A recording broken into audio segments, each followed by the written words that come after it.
All right, everybody, welcome back. It's the Wake Up Crew here to talk some NBA prop bets for this Monday, May the 9th NBA playoff slate. We're in the semifinals. We've got Boston versus Milwaukee tonight, as well as Memphis and the Golden State Warriors.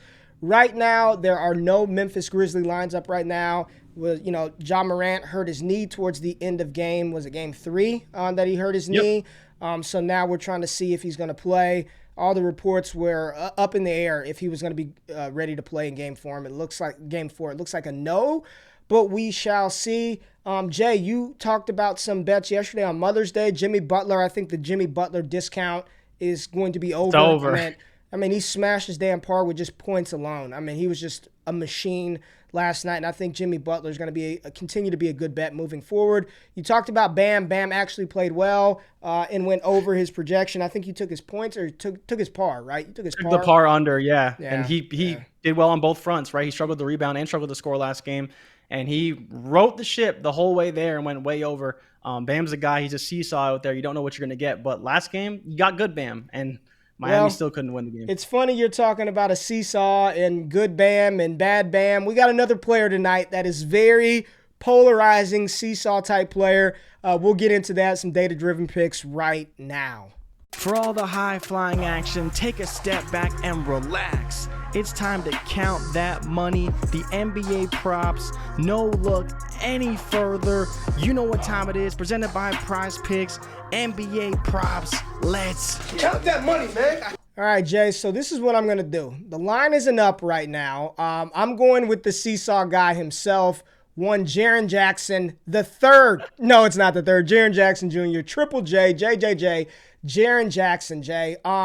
So there are no lines up right now on PrizePicks, so we're looking at our projection model, and he's somebody that I've highlighted is a green play, right? There are no fantasy scores up right now. There are no lines out. We got Jaren Jackson projected at 14.6 points, 6.3 boards, and just about 1 assist with a par of 21.8.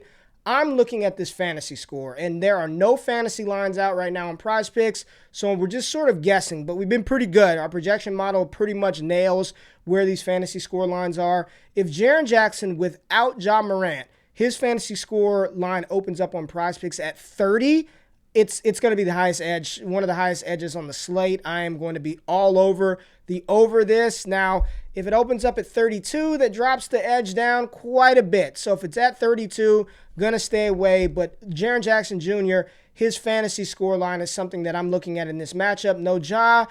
The thing with Jaren Jackson, as long as he's on the court, he's going to deliver. As long as he stays out of foul trouble, he's going to deliver. So Jaren Jackson Jr., somebody I'm looking at his fantasy score. Again, not up on PrizePicks right now. This is our projection model, what we have, and we've got him projected at 30. I like Jaren Jackson. Where are you at with that play, Jay?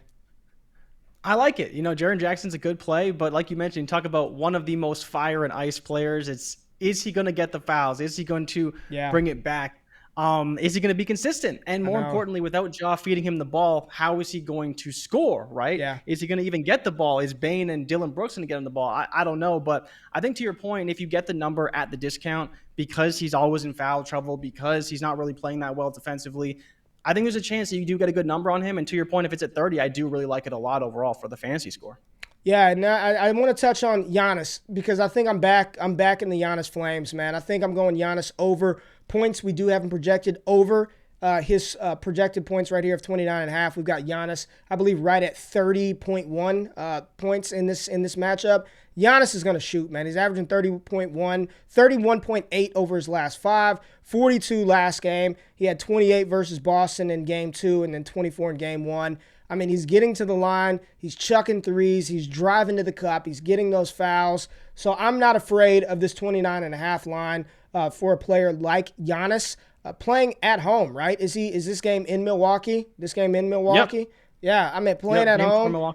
He's going to do his thing. So Giannis, just a monster. I'm not afraid at all of this 29.5 line. I like the over Giannis's points.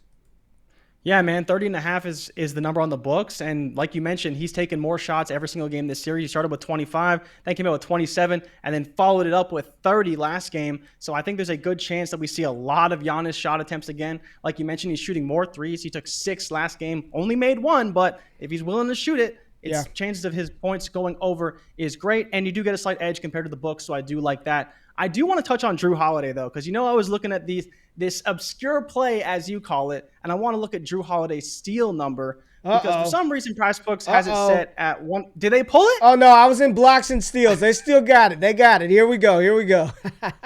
Okay, so Drew Holiday over 1.5. Now, you see he's hit it in every game this series. It's minus 135 on the books to go over, and it's important to note Drew Holiday has gone over 2 steals in every single game this season against Boston. He's actually gone over 3 steals in every game but 1, and that was game 2 of this series. So I think this is a great matchup. I think he's going to be playing a ton of minutes. He's been playing, anywhere between 36 and 40 minutes in this series. Drew Holiday, one of the best defenders in the league. No questions asked. Say what you want about Marcus Smart being Defensive Player of the Year. Drew Holiday is one of those candidates every year and gets a ton of steals. You have him projected for around 1.9 steals, if I'm reading that correctly. Yeah.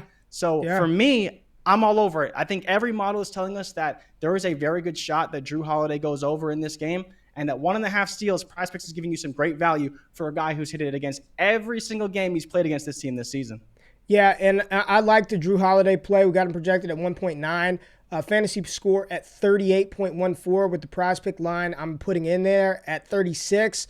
They very well may set this at 38. I believe it was 36 last game. But if this line opens up at 36, I will be mildly interested in Drew Holiday's over fantasy score. The last play that I want to touch on is Al Horford, man.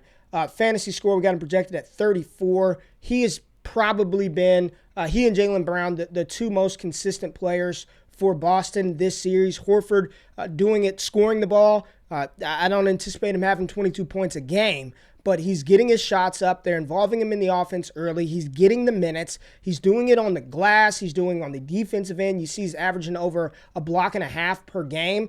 He's not turning the ball over. So if this fantasy score opens up at 32, or even if they have the nerve to open it up at 30, I am instant smashing Al Horford's fantasy score over. Love his game. It seems to work well in this series versus Milwaukee. So I'm a big fan of Al Horford. And I also want to touch on Robert Williams again. Another player who's playing really well when given the opportunity, averaging 2.5 blocks per game, fantasy score projection at 26. So if Robert Williams, if his fantasy score opens up, 24, 26, mildly interested in Robert Williams. But Al Horford, I'm going to go ahead. You want to play something with Horford, so go ahead and talk about Horford. So the reason I want to talk about Horford is because when we were looking at it most recently, I'm not sure if they've changed it yet, but his rebounds is still at 8.5. Now, on the books right now, it's minus 144. So this number could move immediately. But he's gone over this number every game this series. And on top of that, being Giannis' primary defender has lent him to play even more minutes in this series. So for me, I love this number for Al Horford. Like I mentioned, he's gone over every game. He's playing a ton of minutes. He had 16 rebounds last game. So overall, if you want to bet on the guy to go over for the fantasy score, that's a great number. And I also think that Al Horford going over 8.5 rebounds is another great number. It was about minus 120 on the books last night and has already got bet up all the way to minus 140. And it's a line that will probably move on PrizePicks shortly, so you want to get that soon. But I think the rebounds for Horford is the best number on the books. And I believe in our model, we have him projected for 8.8, but he's playing much better in this series overall than he has in previous. And so because of that, I'm going to bet on the trend continuing and him going over 8.5 rebounds in this game. Yeah, the model loves Horford tonight. It loves everything about Horford. You look at his par, 43 last game, 25 the first 2 games of the series. They've got it set at 23.5. So I'm just clicking this right now and using this as a replacement for the fantasy score. But we love Al Horford, whether it's the rebounds, the par, or the fantasy score. I'll be watching the fantasy score to see what that opens up at. But here's what we like. We like $2. We like Giannis' points. We like Drew Holiday. Jay's going with that obscure stat, the steals, but Holiday has hit this every game of the series, so should be a good play there. Al Horford, we love us some Al Horford, and we're waiting to see what's going to go on with Memphis and Ja Morant. So as always, make sure you tap back in about an hour or 2 closer to tip-off. We'll get more information. We'll rerun the projections. Did you want to touch on Dillon Brooks at all, Jay, before we get out of here? It's a number I'm looking at. If it's under 18.5, I will be interested, right? Again, the quick stat on Dillon Brooks, he averages 0.67 points per minute. If he plays 36 minutes, that is 24 points, and those are his stats without Ja Morant in the lineup, which we project. And the other guy I mentioned was Bobby Portis at 11.5. I like the over on that number. We've seen it at 12.5, 13.5, even 14.5. But when it gets to 11.5, it's in contention. He's hit that every game against Boston this season, except for the last game, and it's because he wasn't making shots. It happens, but those are two maybe plays. But Brooks is one. If they have the nerve to give me 17.5, yeah, I'm probably gonna be betting the over on that one. All right, so we'll tap back in the comments a little bit later. As always, all of these picks are run through our model. You saw some of that today. Data-driven analysis, data-driven picks. So if you tail, what is it? If you tail, give them hell, and if you fail, do not bail. There it is. Yes, we'll be back. Are there games tomorrow, Jay? We did this the other day. You said there weren't games the next day. Do we have games tomorrow? Are we going to be back for more NBA tomorrow? We will. We got Philadelphia, Miami again, and then Dallas, Phoenix. Those games are going back to their respective houses, so it should be in Phoenix and then in Miami. So the favorites are back at home for Game 5s in both those series. And then we may have some MLB picks coming later this week. We're finishing up that projection model as well as the WNBA. We played a couple of WNBA plays on Friday that worked out well, finishing touches on that model. So hopefully more prop bets over on PrizePicks. Use the promo code WakeUp. And yes, if you tail, give them hell, and if we fail, don't bail. We'll be back tomorrow with data-driven analysis, man. We love y'all. We out. Peace.